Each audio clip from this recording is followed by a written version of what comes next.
Добар ден и добродојавте во уште едно издание на Формула на македонски. Каква трка, одличен почеток на новата сезона.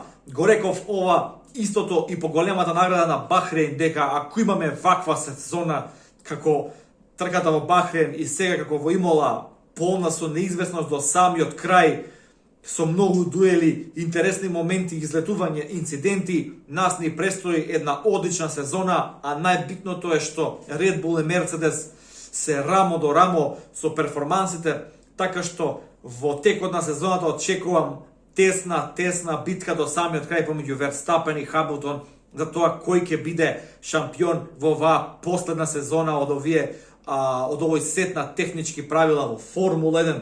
Одличен старт за Макс Верстапен на влажна патека, од трето место го превземе водството, мал контакт со Луис Хамилтон, кој мораше да оди преку тротоарите и малку го оштети предното крило.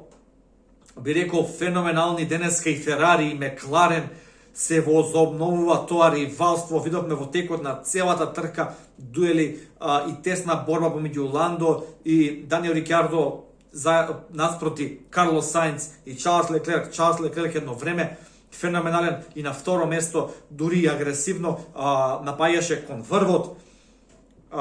Други дуели надолу на поредокот, инциденти. Серхио Перес би рекол дека денеска малку со неколку грешки разочара. Грешка од страна на правилникот, грешка во возење. Потоа видовме црвено знаме откако Мазепин се залета во болидот на Латифи. Потоа видовме еден страшен судар помеѓу Валтери Ботас и Џорџ Расел. Џорџ Расел беше навлахно во неговиот Вилијамс да го претркне Валтери Ботас со болидот на Мерцедес, со шампионскиот болид.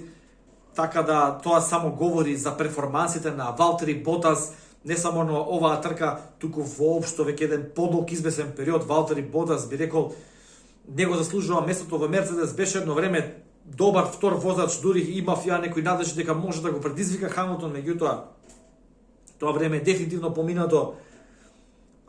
Се на седна, многу возбудлива, многу интересна трка. Што да кажам, дај Боже да биде вака до самиот крај. Инциденти многу. Гледавме дека сите возачи тактизира, никако никој не се осмелуваше од таа интермедија смесана гума да преде на гума за суво. Меѓутоа мислам дека ако не грешам, Себастијан Фетел беше прв што се охрабри да го направи тоа и веднаш после еден круг или круг и половина излета. Меѓутоа се исуши патеката, добивме црвено знаме. Рестарт на трката зад безбедносното возило, немаше класичен рестарт од стартот од целата рамнина. Ландо Норис тука искористи шанса на помеката компонента на гума да го престигне Чарлс Леклерк во борба за втора позиција и потоа Хамилтон, кој заборев да напоминам неговата возачка грешка, излета во песокот, го скрши своето предно крило, меѓутоа успеа во би рекол во риквер за се врати на патеката и во тој клучен момент Расел го удира Ботас и на еден начин тоа црвено знаме му ја спаси трката на Хамилтон, бидејќи Хамилтон ќе требаше да извози на тој начин со скршено предно крило до бокс, па потоа питстоп и веќе ќе беше можеби минута зад лидерот и некако поинако ќе се одвиваше оваа цела трка. Меѓутоа Расел, човекот кој претендира да завземе место на Ботас или на Хамилтон во Мерцедес, му ја спасува трката на Хамилтон. Хамилтон успева со едно интересно возење во дуел со двата болида на Ферари и на крајот во дуел со Ландо Норис да стигне до втора позиција. Ландо трети, одличен резултат, незаслужено за малку би рекол беше надвор во квалификациите. Секако